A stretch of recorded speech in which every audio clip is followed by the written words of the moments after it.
I'm going to call today Excuses Day because all I keep getting from people is excuses. And you know what they say about excuses.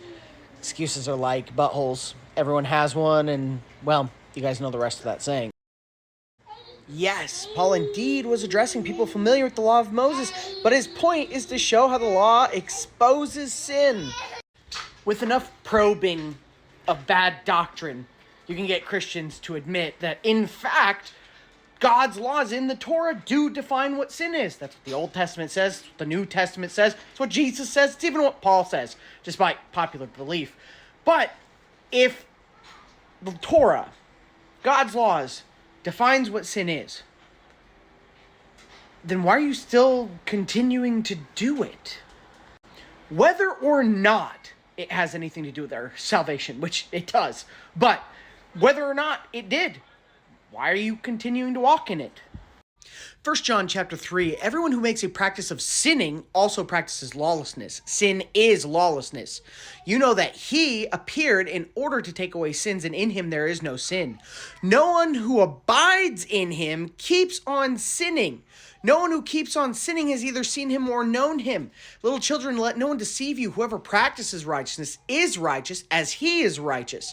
Whoever makes a practice of sinning is of the devil, for the devil has been sinning from the beginning.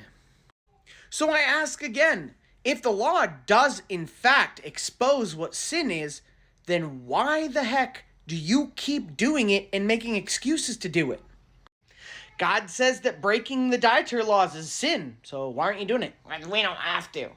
God says breaking Sabbath is a sin, so why do you keep doing it? Because we don't have to. God says ignoring his feast days in favor of doing what the world does is a sin. So why are you doing it? We don't have to. It's not our man-made traditions. I mean, come on, people. This is ridiculous. Every argument and excuse you come up with doesn't hold any water when examined by the scriptures and the tiniest bit of logical thought. God's laws define what sin are. And if you keep on sinning despite being able to physically carry out that law, then Jesus' sacrifice is null and void to you. And that's not my opinion. That's what Scripture actually says.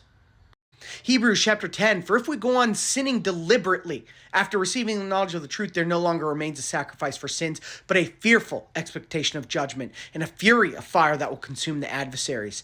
Anyone who sets aside the law of Moses dies without mercy on the evidence of 2 or 3 witnesses.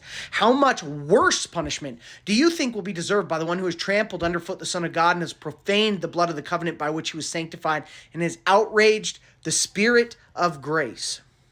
Stop making excuses. Do what God told you to do.